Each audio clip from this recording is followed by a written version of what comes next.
신명기 32장 48절부터 52절까지 하나님 말씀 우리 신명기 32장 48절부터 52절까지 하나님 말씀 한 절씩 교독합니다.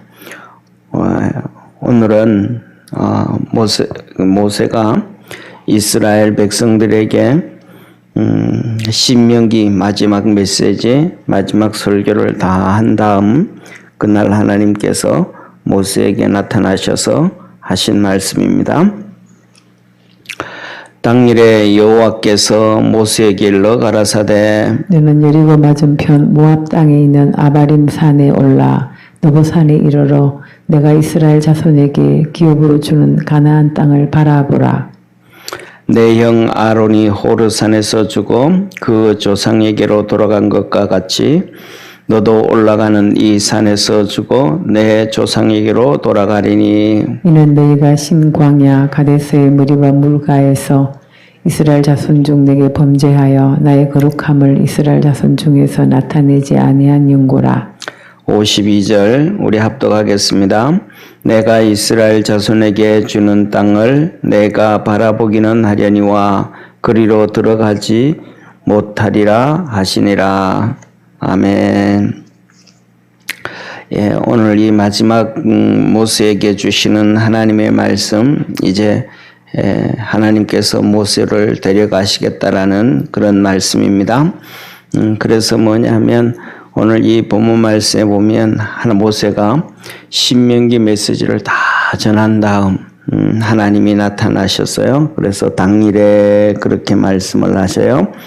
한마디로 말하면 하나님의 사명이 다 끝나면 하나님이 데려가신다라는 그런 말씀이에요. 그래서 우리가 우리 신명기 뒤에 34장을 보면 이렇게 말씀하고 계셔요. 뭐라고 말씀하시냐면 우리 한번 34장을 한번 보겠습니다.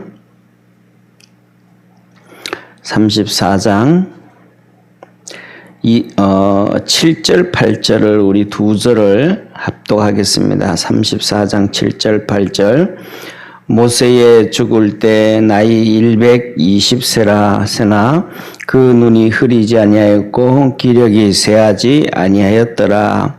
이스라엘 자손이 모압 평지에서 애곡하는 기한이 맞도록 모세를 위하여 30일을 애곡하니라.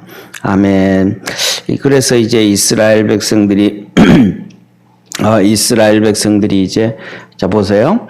모세가 하나님께서 모세 네 오늘 예를 들면 오늘 메시지가 끝났다. 그럼 하나님 오늘 나타나신 거예요. 그러면 내일 아침 딱 되어지면 이제 호르산에 올라가가지고 아버지 앞에 가는 게 아니고 오늘 끝났다 그러면 이제 이스라엘 백성이 여기에서 출발해서 이제 가나안 땅으로 들어가게 된단 말이에요. 그 가나안 땅 들어갈 때 이제 호르산을 지나가게 되는데 그때 올라가서 하나님 앞에 가게 되는 이스라엘 백성들하고 송별회를 하고 그리고 이제 가게 된단 말이에요. 그런데 오늘 여기에 본 말씀에 뭐라고 말씀하냐면 모세가 죽을 때 나이 120세인데 눈도 흐리지 아니하였고 기력도 쇠하지 아니하였다. 눈도 기력도 쇠하지 아니하였다. 이 말씀을 보면 우리가 두 가지를 생각할 수 있어요. 첫 번째는 뭐냐면 하나님께서 우리에게 기력이 쇠해지지 아니하고 아직 총기가 있게 한다라는 사실은 하나님 앞에서 해야 될 일이 있다라는 거예요. 제가 오늘 아침에 이렇게 신문을 보니까 아침에 이제 신문에 뭐가 나왔냐면 40대 사람들이 조기 은퇴를 한다는 거예요. 부부가 40대 사람들이 50 바라보면서 조기 은퇴를 한다는 거예요. 그러면서 젊은 부부들이 이제 65세면 연금 나오잖아요. 그죠? 65세면 연금 나오니까 15년 정도, 그러니까 40대 후반 되면 은퇴한다는 얘기예요. 그래서 은퇴를 하기 전에 열심히 일을 해서 5억을 모은다면 5억을. 그럼 5억을 모으면 그 5억 가지고 15년 쓸 여유가 있다는 거예요. 15년을 쓸 여유가 있다는 거예요. 5억을 가지고. 그래서 열심히 일해가지고 5억을 모아가지고는 조기 은퇴하고 50부터 그냥 뭐 논다는 거죠. 뭐 쉽게 말하면 여유 그냥 무슨 일에 열심히 일하는 것도 뭐 하는 것도 아니고 그냥 50 바라보면서 조기 은퇴까지 두 부부가 열심히 일해서 5억을 벌어가지고 그 다음에 그 50대 되면서 5억 가지고 이제 65세까지는 쓰고 65세 되면 이제 연금 가지고 평생을 살고 이게 그렇게 이런 걸 볼 때 제가 생각하는 경우에는 두 가지 이런저런 생각인데 첫째로는 세상이 너무 살기 좋은 시대가 되어졌다. 다시 말하면 일 안 하고도 살라 그러고 놀면서 살라 그러고 오늘날의 사람들은 여행하면서 살라 그러고 뭐 계속해서 사람이 이 세상을 살면서 하나님 앞에서 열심히 맡겨진 사명 위에서 열심히 사는 게 아니고 놀려고 하는 사회가 되어진 이거는 하나님의 뜻과는 전혀 맞지 않는 그런 시대가 되어져 갔다. 그 다음에 그렇게 산다는 이유는 두 가지라는 말이에요. 세상이 참 살기 좋은 데가 됐다라는 얘기잖아요. 뭐 여행 다녀도 좋고 그 돈 가지고 어디 가서 살아도 좋고 어떤 분들은 그러잖아요. 연금 나오면 뭐 150만 원, 200만 원만 나오면 그거 가지고 태국 가서 살아도 필리핀 가서 살아도 이 동남아 가지고 가서 살아도 잘 살 수 있다. 뭐 이런 얘기를 하면서 하여튼 이 세상에서 살기 좋은 환경을 자꾸 그런다. 그런데 우리 믿음의 성도들은 이 세상에서의 삶을 어떻게 사느냐가 목적이 아니고 하늘나라를 위해 살아가야 되는 것이 목적임을 믿으시길 바랍니다. 모세가 120세가 되어서도 눈이 흐리지 않고 기력이 쇠하지 아니하였다라는 얘기는 그 기력이 있을 때는 열심히 살아야 된다. 예를 들면 정년이 50이 되든 60이 되든 70이 되든 80이 되든 정년이 지난 다음이든 하나님 앞에서 총기가 있을 때는 하여튼 주님 위해서 열심히 살아야 된다라는 얘기예요. 그게 하나님의 법칙이란 말이에요. 총기가 흐려지고 나면 하나님 앞에서 일하라 그래도 못한단 말이죠. 이번에 이제 조영기 목사님이 이렇게 하늘나라 가셨는데 천당을 가셨는데 조영기 목사님은 제가 그저께 이제 누구 만나서도 이런저런 얘기를 하면서 인류 역사상 바울 다음으로 가장 위대한 사람 중에 한 명이 조영기 목사님이다. 예를 들면 미국의 뭐 그 유명한 부흥 강사 또 목회자 로버트 슐러 목사님이라든지 뭐 또 누구라든지 그런 분들이지만은 그분들도 조영기 목사님처럼 우리나라 지금은 5천만이지만 5천만도 안 될 때 70만 명의 교인들 뭐 그 뒤로는 잘 몰라요. 제가 80년대 중반에 이렇게 알게 되어진 거는 80년 중반에 교회가 한참 막 그냥 이렇게 부흥될 때예요. 그때가 뭐냐면 순복음교회 뭐 교인이 30만이니 뭐 35만이니 이 얘기할 때요. 이 얘기할 때인데 그 순복음교회는 특징이 뭐냐면 매월 첫째 주일마다 성찬식을 했어요. 그런데 그 성찬식을 하는데 그 성찬식에 몇 명분을 준비하냐면 8만 명분을 준비한다 그래서 8만 명분을.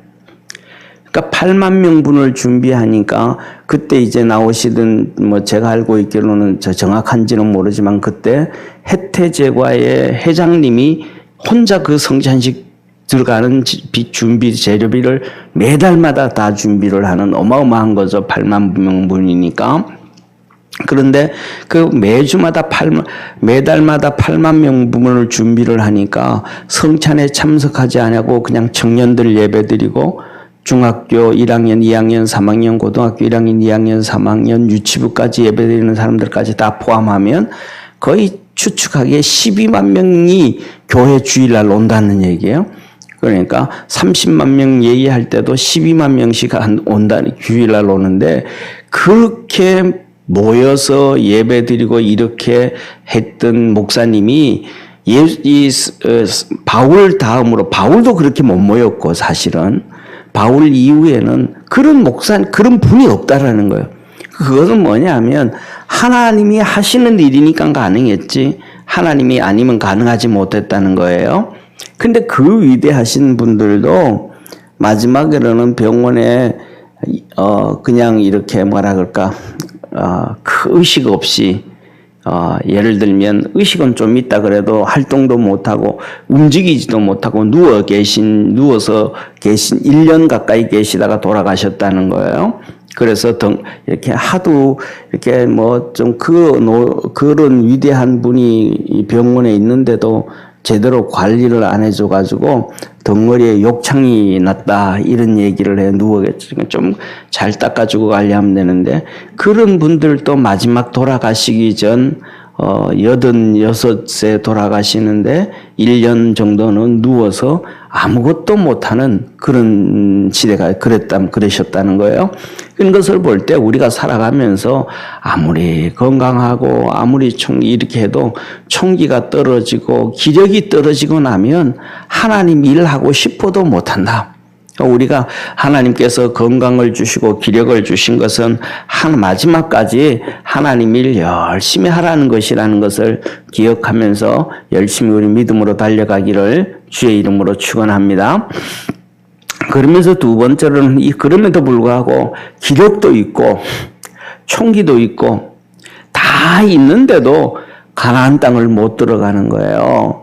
가나안 땅을 그렇게 모세가 들어가고 꿈에도 그린 것이 그의 조상들 아브라함과 이삭과 야곱에게 약속해 주신 땅인데 그 못 들어가는 이유가 하나님께서 오늘 이렇게 말씀하셔요. 51절에 보면 같이 한번 51절 같이 읽습니다. 이는 너희가 신광야 가데스의 무리바 물가에서 이스라엘 자손 중 내게 범죄하여 나의 거룩함을 이스라엘 중에서 나타내지 아니한 연고라. 하나님께서 말씀하시기를 모세 보고 네가 이 신광야 무리바에서 하나님의 거룩함을 드러내지 않아서 하나님의 거룩함을 드러내지 않았다. 이 말은 뭐예요? 불순종했다 이 말이에요. 수도 없이 이 신명기에서도 이 말씀을 7, 8번을 기록해요. 하나님이 이 불순종에 대해서 얼마나 강조를 하신지 모세 이 한 번의 사건을 가지고 7, 8번을 얘기하면서 이것 때문에 내가 못 들어갔고 이것 때문에 너희들이 못 들어가고 이것 때문에 이 무리바의 사건은 뭐냐면 이렇게 우리가 지난번에 우리 여러 번 보여드렸던 것처럼 이 산 꼭대기에 반석이 이렇게 세워져 있잖아요. 반석. 그 예수님이라면 거기가 무리바예요.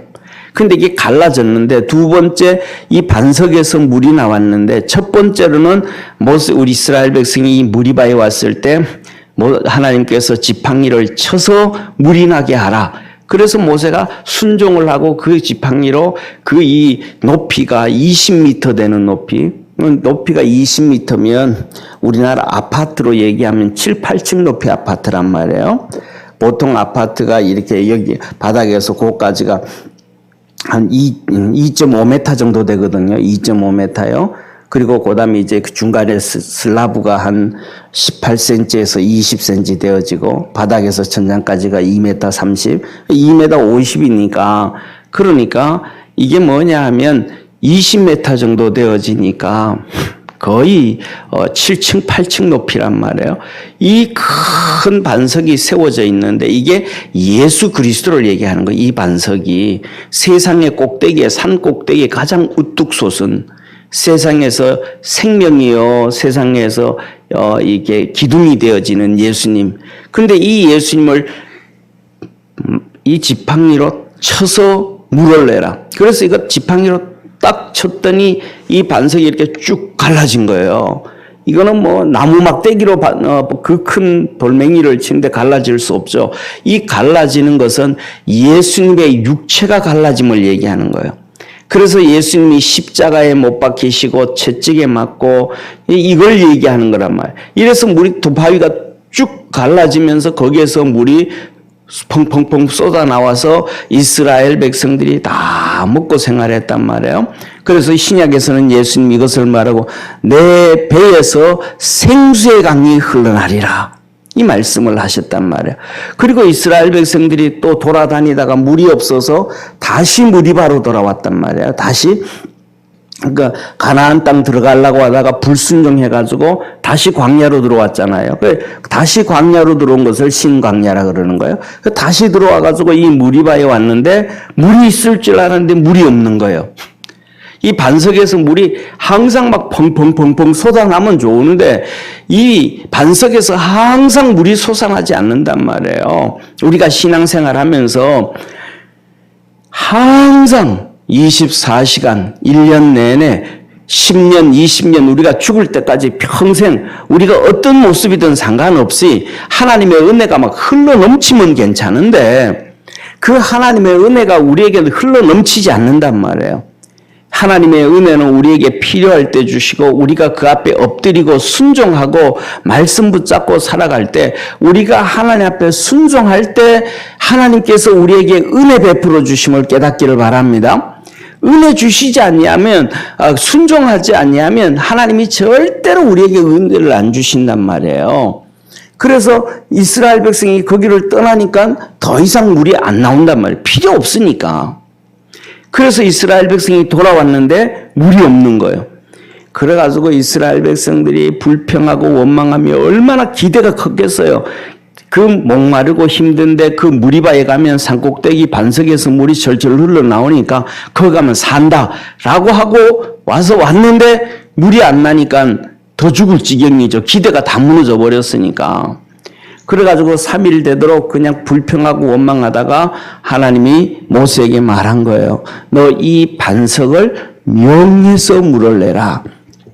그러니까 한 번 처음에는 예수님이 십자가에 죽었으니까 이제는 더 이상 또 십자가에 못 박으면 안 되는 거예요. 그래서 명해라 그랬는데 모세가 막 화가 너무너무 난 거예요. 백성들이 막 기회만 되면 불평하고 원망하고 그냥 믿음 안 생기고 그 악한 모습을 보이니까 모세가 막 너무너무 화가 나가지고 장로들을 데리고 올라가가지고는 소리를 치는 거예요. 내가 이 반석으로 물을 내랴 하면서 지팡이를 가지고 반석을 2번 탕탕 때린 거예요. 이게 뭐냐면 하나님의 거룩함을 드러내지 않았다. 네가 아무리 화가 나도 말하면 안 돼. 감정 쏟아내면 안 돼요. 하나님 앞에 불순종하면 안 돼요. 자기 생각대로 얘기하면 안 돼요. 자기 맘대로 얘기하면 안 돼요. 자기가 원하는 대로 그냥 막 떠들고 소리 지르고 난리 피고 말이죠. 고집 피우고 행동하고 이거 하나님 절대로 안 된다는 거 이게.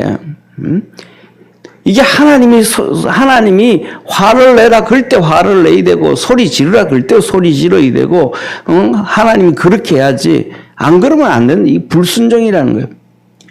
모세의 이 불순종으로 인해 가지고 하나님께서 이것을 신명기에 7, 8번이나 네가 내 거룩함을 드러내지 아니하고 네가 불순종함으로 말미암아 너 가나안 땅 못 들어간다.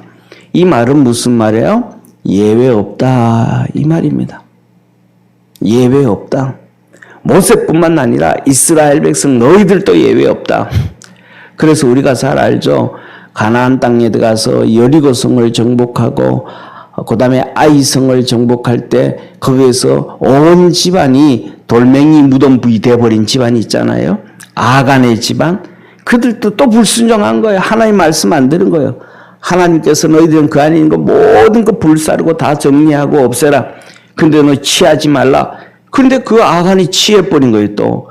그 불순종했거든. 하나님 그 집안을 전부 다 돌무더기로 만들어버린 거예요. 그래서 뭐냐면 우리가 살아가면서 내 생각이 중요한 게 아니에요. 우리 생각이 중요한 거 아니에요. 하나님의 말씀이 중요하다는 것을 기억할 수 있는 축복의 성도가 되기를 바랍니다. 우리가 살아가면서 돈도 많이 벌고 건강도 많이 해야 되고 그다음에 삶에 좋아야 되고 이런 형통함도 있어야 되고 많은 것들이 다 그래야 되지만 그중에 가장 그렇게 살아갈 수 있는 지름길은 하나님의 말씀에 순종해 가는 거예요. 그래서 모세에게 하나님께서 하시는 말씀이 그가 너무 하나님 앞에서 정말로 40년 동안 헌신적으로 주님을 섬겼기 때문에 모세에게 하나님이 말씀하시기를 너는 그 땅을 바라보기는 하나 들어가지는 못하리라. 하나님께서 그 땅을 바라보게 하시는 마지막 은혜를 베풀어 주신 거예요. 그래서 우리 사랑하는 모든 믿음의 성도들도 믿음 안에서 굳건하게 순종하면서 살아갈 수 있는 하나님 말씀 붙잡고 살 수 있는 그러한 축복의 우리 모든 성도 되기를 주의 이름으로 축원합니다. 기도하겠습니다. 전능하신 하나님 아버지, 하나님께서는 오늘 모세를 부르십니다. 모세를 부르시면서 다시 또 한 번 말씀합니다. 불순종하면 안 된다는 것을 다시 말씀을 하시고 목숨 붙어 있고 건강하고 또 우리가 살아가는 동안에는 하나님 앞에서 믿음으로 살아가야 됨을 주께서 말씀해 줍니다. 우리 사랑하는 모든 믿음의 성도들이 그리스도 예수 안에서 그렇게 믿음으로 살고 하나님께 영광 돌리며 살아갈 수 있는 우리 축복의 성도들 되게 하옵소서. 구원의 역사 이루어 주시옵소서. 새벽마다 주 앞에 기도하며 말씀 붙잡고 나갈 때 깨닫는 은혜가 있게 도와주옵시고 믿음이 성장하게 도와주옵시고 주님 더욱더 사모하며 섬길 수 있는 우리 축복의 성도들 되게 하옵소서. 구원의 역사 이루어 주시기를 바라옵고 예수님의 이름으로 기도드립니다. 아멘. 하늘에 계신 우리 아버지여, 이름이 거룩히 여김을 받으시오며 나라에 임하옵시며 뜻이 하늘에서 이룬 것 같이 땅에서도 이루어지리이다. 오늘날 우리에게 일용할 양식을 주옵시고 우리가 우리에게 죄진 자를 사하여 준 것 같이 우리 죄를 사하여 주옵시고 우리를 시험에 들게 하지 마옵시며 다만 악에서 구하옵소서. 대개 나라와 권세와 영광이 아버지께 영원히 싸움나이다. 아멘.